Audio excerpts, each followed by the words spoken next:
ใช่เฮ้ยนะของปลอมบ่ ไข่เป็ด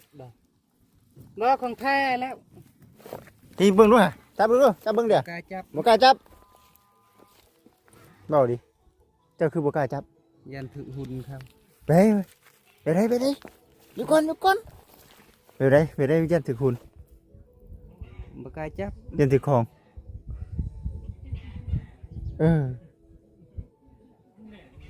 ช่างว่าเถอะ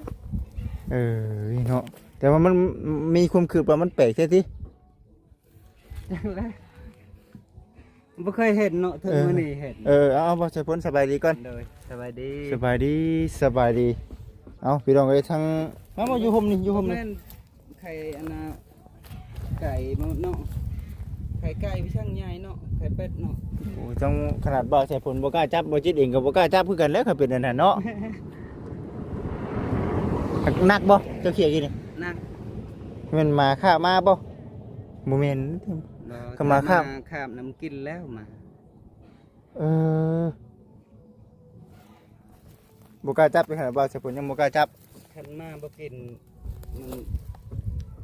มันอันนั้นโล แม่นรถแม่นบ่ เลยถ้าเป็นข้าวเป็นอีหยังก็ย้ายอายุนให้มาบ่กินแล้วก็ต้องกิน เจ้ากล้าจับอยู่บ่ บ่ เจ้าก็ยังบ่กล้า บ่กล้า หั่นน่ะ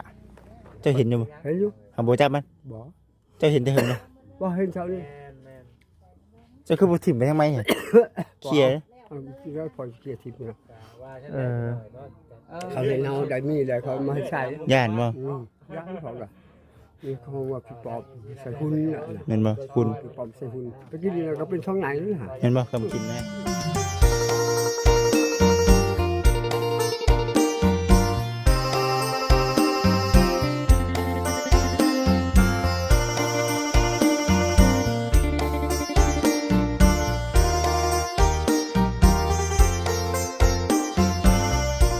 สายพลเนาะเพิ่นเอา ไก่ รับไก่นับเองบ่อันนี้หอมกลุ่มๆเนาะ เองเพิ่นน่ะเด้อนี่ลาบเป็นปีพร้อมนะฮะ สร้างเป็นลาบมาเช่านี้ แม่นบ่เพิ่นย่อมาให้ทางทีมงานเฮาแล้ววะอันนี้ แม่น เอ เพิ่นอมีหยังก็เอามาเสริมได้ บ่จิตมีในสมทบได้มื้อนี้ เตียงเขายังไม่ให้เลย ทำเตียงสบายดีเชื่อพี่น้องเอ้ย โตมองได้บัดนี้ ต่อให้น่ะพุ่นบ่ มาแล้วบ่โตได้ล่ะ อันนี้มือต้องได้ใหญ่พูดแล้วน่ะ มันจะบอลมันจะ ต้องหาเสียมจกได้มาเปลงหมองนี่ เนาะแต่มีผมอยู่นะ เอาข่อยยับอันนี้ข่อยก่อน ตัวนี้ได้บัดน่ะ ตัวนึงก็ตัวนึง ตัวนี้ก็ต้องมุนไปพูดอีกได้บ่จิตเด้ยมันจะติดกันนะตู้เนาะ โอ้ย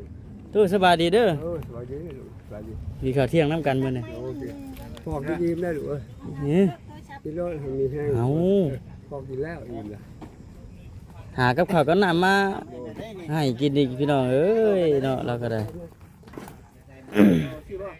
ก็ชื่อมันลุงนี่ก็เนาะ คือเฮาต่อมื้อนั้นเด้บ่จิต ตามนั้นลุงหุ่นเนี่ยถึงไป ข่อยว่ามันจะหามตัวนี้ยับไปหั่นเนาะ คือเฮาต่อมื้อนั้นนะนี่นั่งแบบ อันนี้ละ เออ จะแม่นแนวเดินมันเป็นโพด เลินเนาะเลินบ่เพียง หามจมน้ำประตูได้ลูก ได้ ไป จะไปก็ได้ ได้บ่ เป๊ก ตายเห็นลูกนี่ถือว่าเฮ็ดได้หลายอย่างเนาะ โดยอย่างนี้ จักว่าตัวสูงต่ำเท่าไหร่เด้ย่อขึ้นย่อลงอยู่ แห้งๆอยู่พี่น้องเอ้ยอันเจ้าพ่อเพิ่นน่ะ เบิ่งแล้วนะหามซั่นเนาะ เต็ดๆอยู่บ่ คนหันแต่ว่ากี้มันบ่มีเหือนบ่ให้ย้อนว่าตาบ่ทุกข์เด้อ เขาเราสปาดอ่ะที่ชอบกินแรกก็บ่มีช่างแห้งเนาะกระป๋องสุกล่ม กระป๋องสุกลบ หาไม่ได้เนาะมาจิบเนาะ เฮ้ยนะ นั่งนอนบ่เพิ่นว่า เพราะว่าเพื่อนก็เพื่อนเวลาตัวเล่นก็โดนไปตก เออ ว่าคิดอะไรคือพอได้ผู้เดียวเล่นลูกเอ้ยทุกอย่างก็ว่าทุกหนอกเนาะสิการใดดีละแล้วพอปลูกจะเป็นที่เราไปกินมัน มีอย่างแน่นี่นะ ไม่ มีอย่างแน่ ม ไม่เพียงเขา มาจากไผบ่ ผมไม่ยังไม่ดอกไม่เพียงพอรู้จัก ตัวใดอันใดน่ะ นี่ มาจากไผแล้วน่ะ ใช่บ่ อันอยู่บ้านน่ะบ่ได้มี ของเขาประแซนเลยฮะ มาจากไผแล้วน่ะ ใช่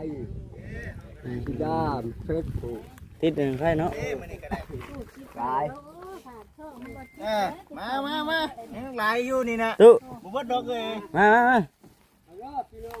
มาเด้อพี่ เจ้า น้อง ยั เด้ ดมากินผู้เดียวบ่ มีนายัดมีนายัดให้ ว่าเราบ่อิ่ม สิขึ้นไปขึ้นมาเท่าโจยละเพิ่นเตรียมมาดอกมีเจียวคุมได้เลยนี่ อ๋อปัญหาหม่องซื้อยากเนาะ จะเข้ามาการนะพี่มาคุ้มมือเพื่อนกินเพื่อนนั้นเพื่อนแล้วกายกินน้ำเพื่อนนั่นแหละมันจะดีคุณพามาคุณแล้ว กินเนาะ เพื่อนนั้นจะกล่าวเนี่ย นี่ก็ปั้นเที่ยงเลยพี่น้องเนาะนี่ก็ถ่าทั้งเรื่องบ่เสร็จเพิ่นก่อนบ่เสร็จว่าเพิ่นเคยเพิ่นยังไปเล่นเพื่อนอยู่ 3โตฮู้ สี่ได้เอ้ย 4โตนะ ขอโทษสี่โตคุณปิ้งเอาถ้ามึงมีถ้วยเนาะเอาถ้วยกินยังเนาะ แล้วก็มีบ่ เอาถ้วย หลายแฮงจักตัว เราได้ยินอันหนึ่งบ่ได้เด้ ดูเราดีๆเนาะ หูเราดี เนาะ หูตาเรานี่ยังนั่นอยู่ตะกี้ก็ปกติอยู่แล้วเนาะ มือเห็นแต่ตา อืม ขาดสิบเดือนเนาะ เราก็ไทยแล้วเราแล้ว เห็นมาตั้งฮอด10 ปีเนาะก็ ไปอัน ว่าตาเรามันอิหยังเราเว้าน่ะเนาะ เราไปเฮ็ดเตาเฮ็ดเตาแล้ว มันรวบซื่อ หมู่หดน้ำมอดไฟเราอะมัน ๆคันว่ามันรอแล้วน่ะมันสิบ่เซา อ่า อันนี้แบบตาเรามันแบบไฟมันรวบแบบนั่นคันว่าตามันเป็นซอนเป็นขาวๆแล้วน่ะบ่เซา อืม นี่มันก็บ่ได้ว่าสัตว์นั่นปานใด บ่ เนาะ ได้ขาวเนี่ยมันแบบว่า ก็เรายังบอกอยู่ดิ ตาคือ มาขนาดนั้นนะเรายังบ่ทันได้ไปลอกนะเรายังเห็นแบบว่ามัว อืม ดำทุ่ม บ่มีสีนะว่าอะไรก็ เปลี่ยนเล่นตาใหม่นะเปลี่ยนกระจกใหม่นะว่าได้ก็ได้เนาะ เห็นเบิดเลยแบบ นี่น่ะยังบ่มีไผมาบ่ แล้ว พี่บ่ โอ้เฮ็ดเอากระตุกหน้ามาพร้อม โอ้ยเนาะบ่ต้องย่านว่าบ่มีน้ำกินเสียนี่เนาะทุกใหญ่เนาะนี่เด้มากินได้บ่แซ่ มาสร้างกันมากินน้ำกันเลย เชิญแซ่บ เออ และครูคือและมากินน้ำกัน เนาะเจ้ากินแล้วบ่เจ้า กิน เพิ่น แล้วกินแล้ว และเส้นแซ่บ อ้าว กินหน่อยคนบ่แซ่บได้ติ เนาะหลายคนแล้วบ่ปิ้งปลาทู โอ้ เพิ่นสิลุยเวียกต่อได้ถึงสร้างเพิ่นสิ นี่ได้บ่ เทคานจักบ่ เพิ่นพักจะโดนมาเด้ มัดเหล็กแล้วก็แม่นเทคาน อันนี้มันเป็นบ้านมันก็สิ สนนไซ บ้านสนุนไซ บ้าน เนาะ ถนนใช่ เมืองหยังวะ สะพอนบ่ โอ้ย แล้วบ่แม่นแน่เนาะแถวพลานน่ะ เมืองพลานไซเนาะพลานเด้อ เมืองพลานไซ อ่า คนละอย่างเลยเด้ อย่าง เมือง นี้ พ เนาะ ลานไซแขวงสวรรณเขต อื เนาะ ม แขวงสวรรณเฮานี่ยังนี่เนาะ คือเฮาใช้แดนเวียดพุ่นแล้ว เออ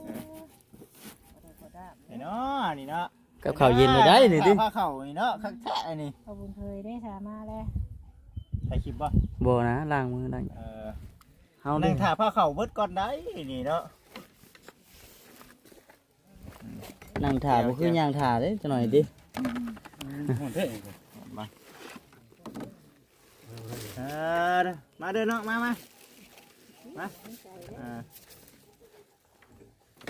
กินข้าวน้ำกัน กินได้กว่าแต่ละ กินบ่ เจ้ากินได้เนาะ เดี๋ยวว่ากินมาแต่นอกเลย โอ้ย แม่เข้านะข่อยเอามาเพื่อมึงแน่ มา ข้าวข้าวเย็นเนาะ มึงเจ้าว่าตัวนี้ บ่ ตากแดดก็ร้อนอุ่นอยู่ดอกตากแดดไว้จะอุ่น ข้าวเย็นบ่ เพราะคนมีลาบไก่อยู่นี่เนาะเดินลงมือก่อนเด้อ มา เกี่ยวก่อนได้บ่เกี่ยวสามีนาก่อน บ่จำน่ะเมียให้ได้ตำให้แล้วบ่กิน ตั้งไว้นี่เด้อบ่จิตเด้อ โอเค มา เจ้าก่อนบ่ เป็นข้าวหนึง ไหมข้าวกะหรี่พี่น้องเลย ข้าวก่อนเด้อ กินข้าวก่อน นี่เลยพี่น้องเอ้ยดูเพื่อนพ่อเฒ่าอาโจยมาเฮ็ดเวียกมาเฮ็ดเวียกอยู่บ้านเพิ่น ชั่วโมง1,400 พี่น้องตอนนี้มื้อนี้ก็ถือว่ากำลังเฮ็ดอยู่ตอนนี้ก็ได้เนาะกำลังกันเข้าเบะพี่น้องเอ้ย อันน่าหาก็กินข้าวแล้วผมกินนี่เนาะหาก็กินข้าวแล้วยามเมื่อกี้นี่พี่น้องเอ้ยก็อยู่ในช่วงบรรยากาศบ่ายโมงหนึ่งเนาะช่วงบรรยากาศบ่ายโมงก็สิได้ถ่ายตอนสร้างเฮ็ดนี่แหละพี่น้องเอ้ยเนาะเลดก็เฮ็ดเนาะบุกเป็นบุกว่าซั่นพี่น้องเอ้ยป้าเด้อเบิ่งเด้อคนกำลังเข้าแบบตัวนี้เนาะมัดเรียบร้อยแล้วพี่น้องเอ้ยเนาะมัดแล้วเด็กเทคานเป็นที่ห้อยแล้วมึงนี่โอ้โบธรรมดาถือว่าไวพอสมควรได้พี่น้องเอ้ยคุณทั้งน้องใส่ผลเพิ่นเฮ็ดหยังมายังฮะเฮ้ยน่ะเบิ่งดูฮะมายังอีหยังใส่เฮ้ยน่ะของปลอมบ่ ไข่เป็ดบ่ของแท้แล้ว ทีเบิ่งดูฮะจับเบิ่งดูจับเบิ่งเดี๋ยว กาจับ บ่กล้าจับเบาดิเจ้าคือบ่กล้าจับ ยันถึงหุ่นครับ ไปได้อยู่ก่อนไปได้ยันถึงคุณ บ่กาจับ ยันถึงของ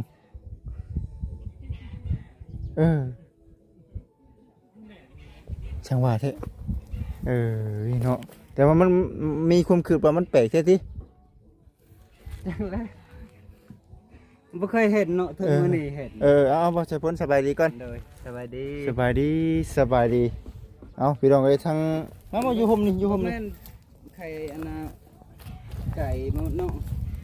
ไข่ไก่พี่ช่างใหญ่เนาะไข่เป็ดเนาะ โอ้จังขนาดบ่ใส่พ้นบ่กล้าจับบ่จิตเองก็บ่กล้าจับคือกันแล้วเขาเป็นอันนั้นเนาะ หนักบ่เจ้าเขียกินนี่ นั่ง มันมาข้ามาบ่บ่แม่น ก็มาคาบ คาบน้ำกินแล้วมา บ่กล้าจับขนาดบ่ใส่พ้นยังบ่กล้าจับ คันมาบ่กินมันอันนั้นโลก แม่นบ่ เลยถ้าเป็นข้าวเป็นอีหยังก็ย้ายโยนให้มาบ่กินแล้วก็ต้องกิน โอ้ยเป็นที่ย่านแท้บ่ใส่พ้น เป็นทางอื่น เป็นทางอื่นเนาะ บ่กล้าจับทั้งนั้น กันดีกว่าแก้เนาะ โดยแย่จนแก้บ่ทัน โอ้ย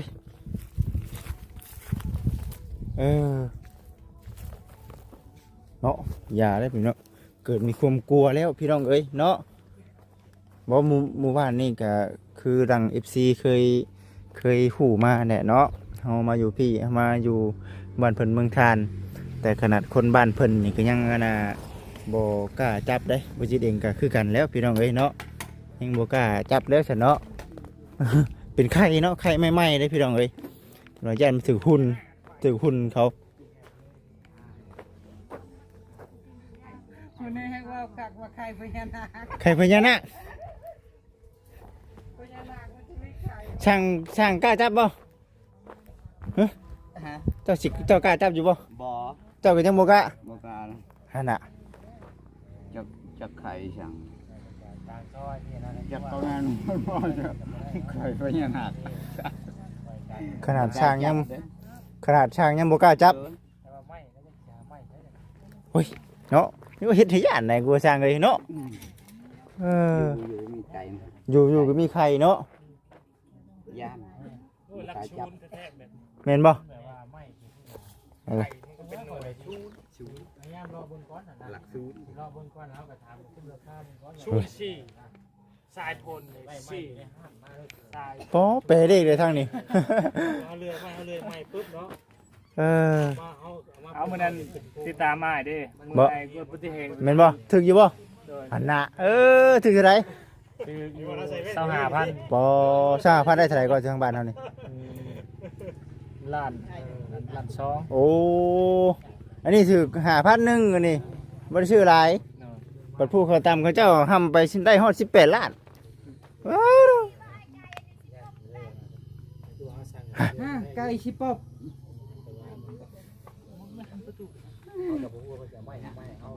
แล้วบอกยังไงบ่เสียผลเนาะมีใครแปลกประหลาด เนี่ย ใครแปลกประหลาด ใครแปลกประหลาดใช่ บ่มีไผกล้าจับ บ่กล้าจับเลยเนาะ โดย คือเจ้ากับบ่กล้าจับแม่นบ่ จับเนี่ย จับไข่ กับไข่บ่ บ่กล้าคือเนาะเจ้าเห็นอยู่บ่ เห็นอยู่ หาบ่จับมัน บ่ เจ้าเห็นแต่เหิงเนาะ บ่เห็นเช้านี่ เจ้าคือบ่ถิ่มไปทางไมเหรอเคลียร์ ที่เราพอเกียรติเนี่ย เออ เขาเห็นเอาได้มีได้เขามาใช้ ย่านบ่ ยักษ์เขาก็นี่เขาว่าพี่ปอบใส่หุ่นน่ะ แม่นบ่คุณ พี่ปอบใส่หุ่นตะกี้นี่ก็เป็นช่องไหนนี่ฮะ แม่นบ่คำกินนะ กันนะ เอาเลยจะไปนั่นได้ซะเด้อมีหันมีนี่แนวแปลกๆหูแปลกๆตานะย่า บูหานเพิ่นผู้วางฉันนะคันเห็นแบบนี้แล้วก็ว่าพี่ปอบใส่หุ่นใส่ยังเออ หามาเลยหมดมาก็ผู้ชายก็เฮ็ดเปียกเขาหมดมาở đó này เออ เฮาคนจะกินใส่ก็ใส่ ใส่เห็นยังเนาะ Ừ. โอ้เว้ามาบ่นี่เป็นตาย่านอยู่ดิเนาะคือหันช่างอีกก็ยังบ่กล้าเอาวะเนาะ ใครเป็นหยังเราเลยนี่เป็นเรื่องน้ำมานี่นะ กันดีกว่าแก้เนาะเออ เขาบูหานเพิ่นบอกเพิ่นยังสิกะเฮาฮักก็ซึมไปแล้วครับไปไว้บ่ลืมมาให้มันแตก บ่ให้มันแตก มามันแตก อืม อ้าวเนี่ยเมื่อคืนจ้ะช่วงคืนให้ผู้เจ้ามัน เขามาชิมได้มาให้มันแตก ทำให้มันแตกบ่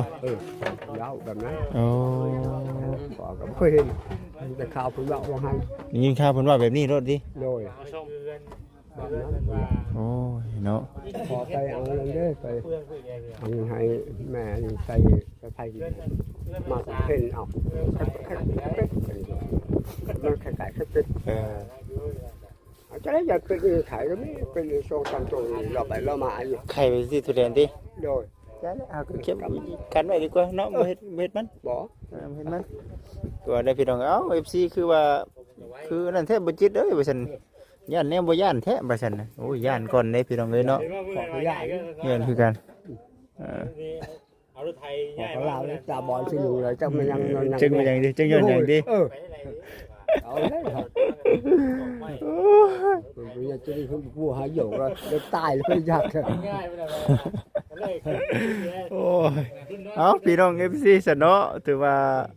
เบิ่งไปนํกันซั่น มันทักคุณพี่อีกนะเขาใหญ่ ยังอันนั้นอยู่พี่น้องเอ้ยยังอยู่ในขั้นตอนของการ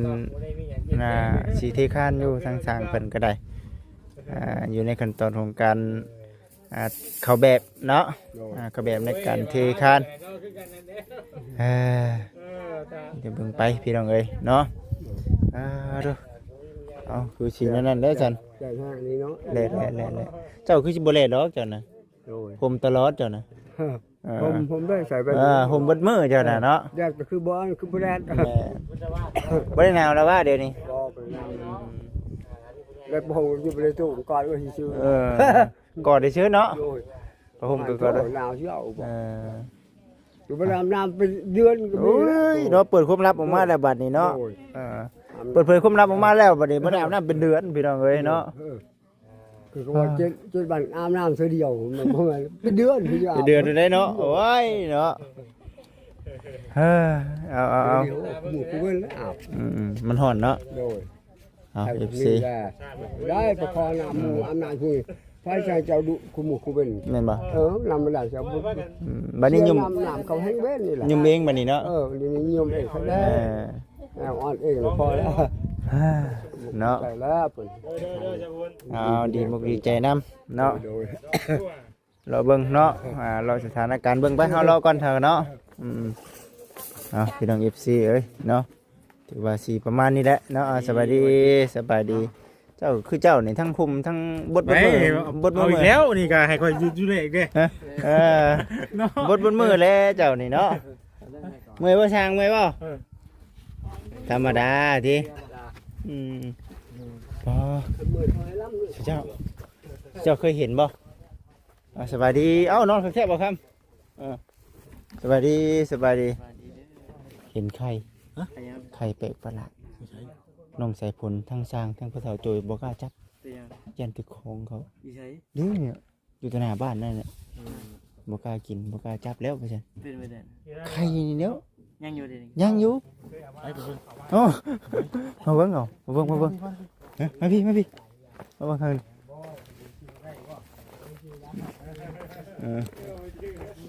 เอ้าบ่เชื่อว่าใส่เบิ่งเด้อฮะสบายดีสบายดีฮะพามาเบิ่ง ของแปลกบ่ ของแปลกเนี่ยแล้ว แปลกก็จะได้บาท แปลกก็คือบ่แปลก แปลกไปได้แปลกคือบ่แปลกมัน ขนาดเจ้าของบ้านเจ้าของเฮือนเจ้าของที่เขายังบ่กล้าจับข่อยก็ให้บ่กล้าจับแล้วเพราะว่าเพิ่นว่ามันเคยมีเด้มันเคยมีแล้วบ่ครับเพราะว่าเพิ่นว่ามันเคยมีเพิ่นว่านะ บ่กล้าบ่กล้าจับบ่กล้าบายไปซั่นมื้อนี้ก็เลยนำทีมงานไปหายได้จัก ว่าแล้ว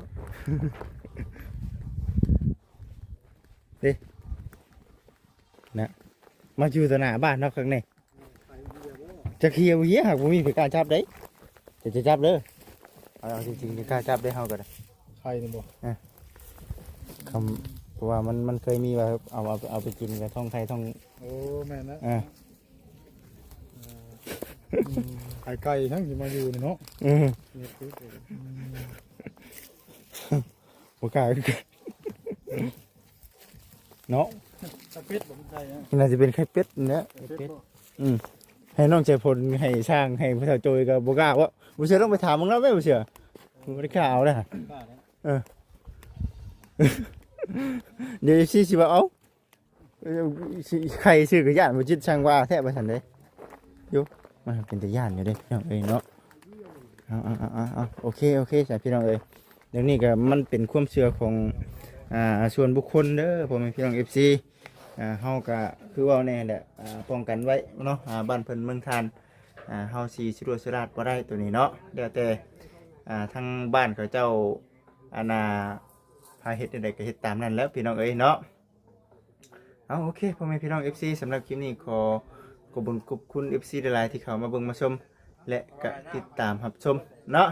ก็ให้อยู่ดีมีแฮงเด้อขอบคุณพระผู้ใหญ่นำสำหรับคลิปนี้ขอกล่าวคำว่าสบายดีพี่น้องเอ้ยโอเคพี่น้อง